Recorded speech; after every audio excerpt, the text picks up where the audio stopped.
ഭാഗം 1. മോനെ, കേട്ടതിൽ വെച്ച് നല്ലൊരു ആലോചനയായത്. നീ ഇനിയും പെണ്ണ് വേണ്ട എന്ന് പറഞ്ഞ് നിൽക്കരുത്. സ്വന്തം പെറ്റതള്ളയായ ലീല അത് പറയുമ്പോൾ അജയന്റെ മുഖത്ത് ഒരു ഭാവവ്യത്യാസങ്ങളും ഇല്ലായിരുന്നു. മോനെ, നീ എന്താ ഒന്നും മിണ്ടാത്തത്? ദേ, ഇതാണ് പെണ്ണിന്റെ ഫോട്ടോ. അവരുടെയും രണ്ടാം കെട്ട് തന്നെയാണ്. ആദ്യത്തെ ഭർത്താവ് എന്തോ ഉപേക്ഷിച്ചു പോയെന്നാ കേട്ടത്. ഞാൻ നിന്റെ ജാതകവും ഫോട്ടോയും അവർക്ക് കൊടുത്തു. അവർക്ക് യാതൊരു പ്രശ്നവുമില്ല. നീ അവളെ ഒന്ന് പെണ്ണ് കാണാൻ ചെല്ലാൻ മാത്രം പറഞ്ഞു. ലീല അത് പറഞ്ഞു നിർത്തിയ സമയത്ത് അജയൻ ഒന്നും മിണ്ടാതെ എഴുന്നേറ്റ് പോയി. അജയന്റെ മറുപടിക്കായി കാത്തുനിന്നിരുന്ന ബ്രോക്കർ രാജൻ ലീലയോട് ചോദിച്ചു, ഈ കുട്ടിയുടെ ആദ്യ ഭാര്യയ്ക്ക് എന്തു പറ്റിയതാ? ലീല ആ നിമിഷം അജയനെ ഒന്ന് നോക്കി. അയാൾ വാഷ് ബേസിന് മുന്നിൽ നിന്നുകൊണ്ട് ഒരു കുമ്പിൾ വെള്ളം മുഖത്തേക്കൊഴിച്ച ശേഷം കണ്ണാടിയിൽ നോക്കി അങ്ങനെ നിന്നു. 2016 മെയ് മാസത്തിലായിരുന്നു അജയന്റെ ആദ്യ വിവാഹം. 23 വയസ്സുള്ള അപർണയെ വിവാഹം കഴിയുമ്പോൾ അയാൾക്ക് പ്രായം 27. ഇന്നിപ്പോ 10 വർഷങ്ങൾ കഴിയുമ്പോൾ അയാളുടെ ആ ജീവിതത്തിൽ അടുത്ത വിവാഹവാർഷത്തിന് അപർണയില്ല. എന്താണ് ശരിക്കും അപർണയ്ക്ക് സംഭവിച്ചത്? ദുബായിലെ ഒരു കൺസ്ട്രക്ഷൻ കമ്പനിയിൽ സാധാരണ ഒരു തൊഴിലാളി മാത്രമായിരുന്നു അജയൻ. ജോലിയുടെ ആത്മാർത്ഥത കൊണ്ടും തന്റെ സ്വന്തം കഴിവുകൊണ്ടും 2 വർഷം കൊണ്ട് തന്നെ കമ്പനിയുടെ സൂപ്പർവൈസർ പൊസിഷൻ വരെ എത്തി. ആ സമയത്തായിരുന്നു അജയനും അപർണയും തമ്മിലുള്ള വിവാഹം. സാമ്പത്തിക ബുദ്ധിമുട്ടുകൾ കൊണ്ടും പുതിയ ഒരു കുഞ്ഞു വീട് വെച്ച കടം കൊണ്ടും തിരിച്ച് ദുബായിലേക്ക് പോകുമ്പോൾ അപർണയെ ഒപ്പം കൂട്ടാൻ അജയന് സാധിച്ചില്ല. അജയേട്ടാ, എനിക്ക് ഈ വീട്ടിൽ നിൽക്കാൻ പറ്റില്ല കേട്ടോ. നിങ്ങളുടെ അമ്മയുടെ സ്വഭാവമായിട്ട് എനിക്ക് ഒത്തുപോകാൻ പറ്റുന്നില്ല. എടി, ഞാൻ വരുന്ന നീ ഒന്ന് അഡ്ജസ്റ്റ് ചെയ്യ്. അമ്മ പഴയ സ്വഭാവക്കാരി ആയതുകൊണ്ടാ ഇങ്ങനെ. നീ എന്റെ മുത്തല്ലേ? അതൊക്കെ ശരി. അടുത്ത ആഴ്ച ചിന്നൂട്ടിന് നിശ്ചയമാ. അവൾക്ക് എന്തെങ്കിലും കൊടുക്കണ്ടേ? ആ, അതൊക്കെ എനിക്കറിയാം. ഞാൻ പൈസ അക്കൗണ്ടിലിട്ട് തരാം. അതും കൊണ്ട് എന്റെ പൊന്നു ഭാര്യ അങ്ങ് പോയാ മതി. വേറെ ഒന്നും ചെയ്യണ്ട. അപ്പൊ എനിക്ക് ഫേഷ്യൽ ചെയ്യാനുള്ള കാശോ? സാരി, മാല, അതിനൊന്നും പൈസ ഇട്ടില്ലേ? ആ, അതും കൂടെ ഇട്ടേക്കാം. പിന്നെ കല്യാണം കഴിഞ്ഞ് എന്റെ മോളുടെ ദൂർത്ത് കുറച്ച് കൂടുന്നുണ്ട്. ഇങ്ങനെ പോയാ നാട്ടിൽ വന്ന് നിൽക്കാൻ പോയിട്ട് കാല് തൊടാൻ പോലും പറ്റില്ല കേട്ടോ. അജയൻ അത് പറയുന്ന സമയത്ത് അപർണയുടെ മുഖത്ത് ഒരു കുഞ്ഞു ദേഷ്യമുണ്ടായിരുന്നു. ഇഷ്ടപ്പെടാതെ അവൾ ഫോൺ കട്ട് ചെയ്തു. എന്തടേ, ഇന്നും പെണ്ണുമ്പിള്ള നേരത്തെ കട്ട് ചെയ്തു പോയോ? തൊട്ടടുത്ത ബെഡിലെ ബിനീഷ് അത് ചോദിക്കുന്ന സമയത്ത് അജയൻ ഒന്ന് പുഞ്ചിരിച്ചു. ഇനി 2 മാസം കൂടെ കഴിഞ്ഞാൽ വിസ തീർന്ന് നാട്ടിൽ പോണം. പിന്നെ അപർണയുമൊത്ത് നാട്ടിൽ എന്തേലും ഒരു കുഞ്ഞു ജോലി നോക്കണം. ഇതൊക്കെ തന്നെയായിരുന്നു അജയന്റെ മനസ്സിലും. പക്ഷേ ഓരോ ദിവസങ്ങൾ കഴിയുന്തോറും എന്തെങ്കിലുമൊക്കെ സാമ്പത്തിക പ്രശ്നങ്ങൾ കയറി വരും. അജയൻ അറിയാതെ തന്നെ അജയന്റെ പേഴ്സ് കാലിയാവുകയും ചെയ്യും. അജയേട്ടാ, എനിക്കൊരു പുതിയ മൊബൈൽ ഫോൺ വേണം. ഏ, നിനക്കൊരു ഫോണുണ്ടല്ലോ, പിന്നെ എന്തിനാ പുതിയൊരു ഫോൺ? ദേ അജയേട്ടാ, ഇങ്ങനെയൊന്നും ചോദിക്കരുത് കേട്ടോ. ചിന്നൂട്ടിയുടെ എൻഗേജ്മെന്റ് കഴിയുമ്പോൾ അവളുടെ ചെക്കൻ കൊടുത്ത ഫോണൊന്ന് കാണണം. നിങ്ങൾ എനിക്ക് കല്യാണത്തിന് മുമ്പ് അങ്ങനെ എന്തേലും ഒന്ന് വാങ്ങി തന്നിട്ടുണ്ടോ? എന്റെ പൊന്നപർണ, നീ എന്റെ അവസ്ഥയൊന്ന് മനസ്സിലാക്ക്. ചിന്നുവിനെ കെട്ടാൻ പോകുന്ന ചെക്കനെ പോലെയല്ല ഞാൻ. ഞാനൊരു സാധാരണ ജോലിക്കാരനാണ്. ഗൾഫ് എന്ന പേര് മാത്രമേ ഉള്ളൂ. പൈസയുടെ കാര്യത്തിലാണെങ്കിൽ നല്ല രീതിയിലുള്ള ബുദ്ധിമുട്ടുകൾ എനിക്കുണ്ട്. അല്ലെങ്കിൽ നിങ്ങളുടെ കയ്യിൽ എപ്പോഴാണ് പൈസ ഉണ്ടാവുന്നത്? എനിക്കൊരു നല്ല സാരി വാങ്ങിത്തരാൻ പോലും നിങ്ങളുടെ കയ്യിൽ കാശില്ല. നിങ്ങളെ കൊണ്ട് ഒന്നിനും കൊള്ളില്ല അജയേട്ടാ. അപർണയുടെ സംസാരം കേട്ടിട്ട് കലിതുള്ളി അജയൻ വായിൽ തോന്നിയത് എന്തൊക്കെയോ അവളെ വിളിച്ചു പറഞ്ഞു. അപർണയും ഒട്ടും വിട്ടുകൊടുത്തില്ല.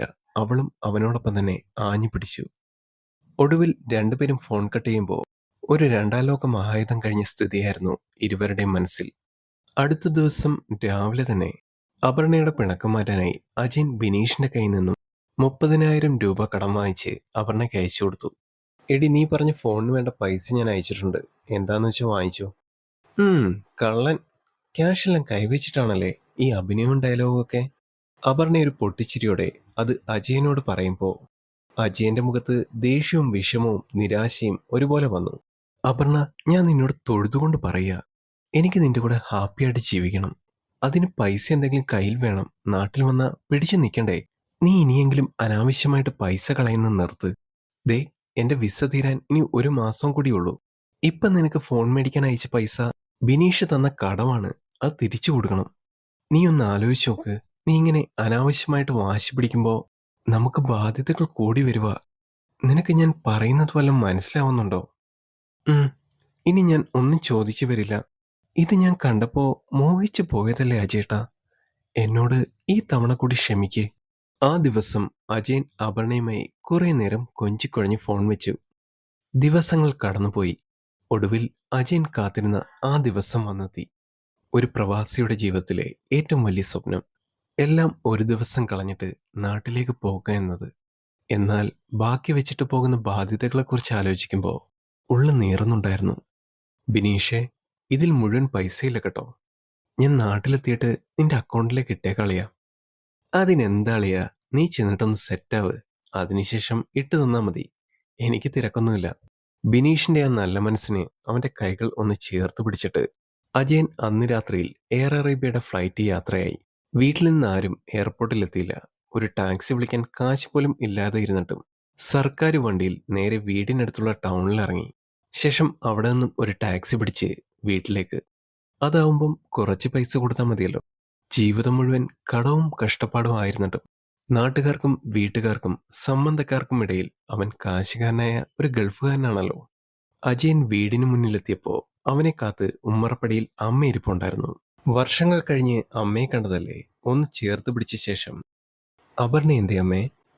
ഓ, അകത്തെങ്ങാണ്ടുണ്ട്. ഏത് സമയം ഫോണിൽ കുത്തിക്കൊണ്ട് ആ ഊട്ടയിൽ കയറി ഇരിപ്പല്ലേ. നീയാണല്ലോ ഈ കുന്തമെല്ലാം അവൾക്ക് വാങ്ങിച്ചു കൊടുത്തത്. സ്വന്തം പെറ്റതള്ളിയാണെങ്കിൽ ഒന്ന് തിരിഞ്ഞു നോക്കത്ത് പോലുമില്ല. പരിഭവം പറഞ്ഞ ലീലയെ ഒരു പുഞ്ചിരി സമ്മാനിച്ചുകൊണ്ട് താൻ കരുതി വെച്ചിരുന്ന പെട്ടിയിൽ നിന്നും ഒരു വർണ്ണ തൂവൽ മിനിക്ക് സാരി എടുത്തു കൊടുത്തു. അത് കണ്ടപ്പോൾ തന്നെ ലീലയുടെ മുഖത്ത് പകുതി സന്തോഷം നിറഞ്ഞു. എടാ അജയ, നിനക്കൊരു പെങ്ങളുണ്ട്. അവളെ കെട്ടിച്ചുവിട്ടു എന്നല്ലാതെ നീ അവൾക്ക് വേണ്ടി വല്ലതും ചെയ്യുന്നുണ്ടോ? അമ്മയുടെ സ്ഥിരം ചോദ്യം ആയതുകൊണ്ട് തന്നെ ലീലയുടെ തലയിൽ ഒന്ന് തടവി. അവൾക്ക് അവിടെ നിന്നും വാങ്ങിക്കാൻ പറ്റില്ല. ഇവിടുന്ന് എന്തെങ്കിലും ഉണ്ടെങ്കിൽ വാങ്ങിച്ചു കൊടുക്കാം എന്ന് മാത്രം പറഞ്ഞുകൊണ്ട് അകത്തേക്ക് കയറിപ്പോയി. അപർണ, അപർണ! അജയൻ ഉറക്ക വിളിക്കുമ്പോഴും അകത്തുനിന്ന് ഒരു റെസ്പോൺസും ഇല്ലായിരുന്നു. അയാൾ മുറിയുടെ വാതിൽ തുറന്ന് അകത്തേക്ക് കയറി. ആരോടോ കാര്യമായി ഫോണിൽ കത്തിവെക്കുകയായിരുന്നു അപർണ.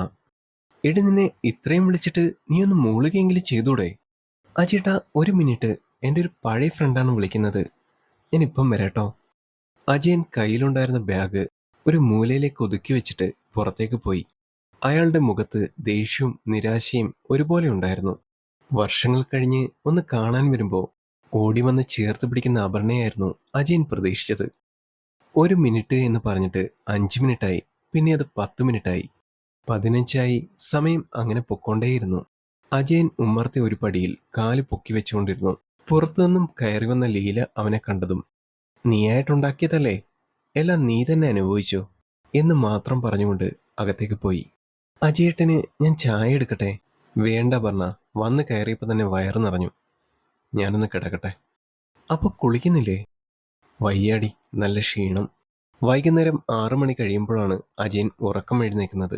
ഫ്ലൈറ്റിലിരുന്ന് ഉറങ്ങാത്തതിൻ്റെ നല്ല ക്ഷീണം അവനുണ്ടായിരുന്നു. അജയേട്ടാ, ഞാനൊരു കാര്യം പറഞ്ഞാൽ നിങ്ങൾക്ക് ദേഷ്യമൊന്നും തോന്നരുത്. കട്ടിലിൽ സ്വന്തം ഭാര്യയെ അടുത്ത് കിട്ടുന്ന സമയം അജയൻ അവളെ ഒന്ന് മുറുകെ പിടിക്കാൻ ശ്രമിച്ചു. വിട്, ഞാൻ പറയട്ടെ. അവളുടെ മുഖത്ത് എന്തോ ഇഷ്ടപ്പെടാത്തതുപോലെ ഉള്ളിൽ ഒരു കുഞ്ഞു ദേഷ്യവും. എന്താ എൻ്റെ ഭാര്യയ്ക്ക് പറ്റിയത്? എന്തായാലും പറ. നമുക്ക് നമുക്ക് വേറെ ഒരു വീട് മാറണം. വേറെ വീടോ? ഇവിടെ അമ്മ മാത്രമല്ലേ ഉള്ളൂ. പിന്നെ എങ്ങനെയാ ഇവിടുന്ന് മാറുന്നേ? അത് തന്നെ എൻ്റെ പ്രശ്നം. ഏത് സമയം എന്നോട് ചൊറിഞ്ഞോണ്ട് വരും. പിന്നെ ഇടയ്ക്കാണെന്നുണ്ടെങ്കിൽ അവളും കയറി വരും. നിങ്ങളുടെ പെങ്ങള്. എനിക്ക് അവരുമായിട്ട് ഒത്തുപോകാൻ പറ്റത്തില്ല. എടീപ്പോ വീടെന്നൊക്കെ പറഞ്ഞാൽ വാടക വീട് മാത്രമല്ലേ ഉള്ളൂ. ഈ ജോലിയില്ലാത്ത അവസ്ഥയിൽ വാടക വീടെന്നൊക്കെ പറഞ്ഞാൽ ഒരു ചെറിയ കാര്യം അല്ലല്ലോ അപർണ. അതൊന്നും എനിക്കറിയണ്ട. എനിക്ക് ഈ വീട്ടിൽ പറ്റത്തില്ല. ഏതായാലും ഞാനൊന്ന് നോക്കട്ടെ. നാളെ ഒരു ജോലി തരപ്പെടുത്താൻ ആദ്യം നോക്കാം. എന്നിട്ട് എന്താന്ന് വെച്ചാൽ നമുക്ക് സംസാരിച്ച് തീരുമാനിക്കാം. അപ്പോഴും അപർണയുടെ മുഖത്ത് ഒരു തെളിച്ചവും ഇല്ലായിരുന്നു. അജയൻ തൻ്റെ വലത് കൈ കൊണ്ട് അവളെ ചേർത്ത് പിടിക്കാൻ ശ്രമിച്ചു. വിട്, ആദ്യം ഞാൻ പറഞ്ഞേ ചെയ്യ്. അത് കഴിഞ്ഞു മതി ബാക്കിയെല്ലാം. അപർണ കട്ടിൽ നിന്ന് എഴുന്നേറ്റ് പുറത്തേക്ക് പോയി. അന്നത്തെ ദിവസത്തെ രാത്രിയിൽ അത്താഴം കഴിച്ചു കഴിഞ്ഞ് ഒരു കുളിയും കഴിഞ്ഞ് അജയൻ വന്നപ്പോൾ ആ നിമിഷം അപർണ ഉറക്കത്തിലേക്ക് വീണിരുന്നു. ഉച്ചയ്ക്ക് കിടന്ന് ഉറങ്ങിയത് കൊണ്ടോ മനസ്സിന്റെ വിഷമം കൊണ്ടോ ആണെന്നറിയില്ല, അയാൾ ആ രാത്രിയിൽ ഉറങ്ങിയില്ല. എങ്ങനെയെങ്കിലും ഒരു ജോലി തരപ്പെടുത്തണം. ബാങ്കിലെ ലോൺ, പിന്നെ കടം മേടിച്ച കാശ്, എല്ലാം കൂടി തീരണമെങ്കിൽ ജോലിയില്ലാതെ പറ്റത്തില്ല. അടുത്ത ദിവസം രാവിലെ തന്നെ ജോലിയുടെ കാര്യത്തിനായി അയാൾ വണ്ടി കയറി. ഓരോ സ്ഥലങ്ങളിലും അയാൾ പോയി ജോലി അന്വേഷിച്ചുകൊണ്ടേയിരുന്നു. ചെല്ലുന്ന എല്ലായിടത്തും ഓരോരോ സംസാരങ്ങൾ. അജയ, ഇപ്പൊ ഇവിടെ ജോലിയൊന്നുമില്ല. ഉള്ള ആൾക്കാർക്ക് തന്നെ ശമ്പളം കൊടുക്കാൻ ഞങ്ങൾ കിടന്ന് വലയുക. ഞാൻ ഏതായാലും നിനക്കൊരു നമ്പർ തരാം, നീ ഒന്ന് വിളിച്ചു നോക്ക്. അയാൾ അത് മാത്രം പറഞ്ഞു. ഈ ഒരു കഥയുടെ 1-ാം ഭാഗം ഇവിടെ അവസാനിക്കുകയാണ്. 2-ാം ഭാഗം ഉടൻ അപ്ലോഡ് ചെയ്യുന്നതായിരിക്കും. കഥ കേട്ട എല്ലാവർക്കും നന്ദി.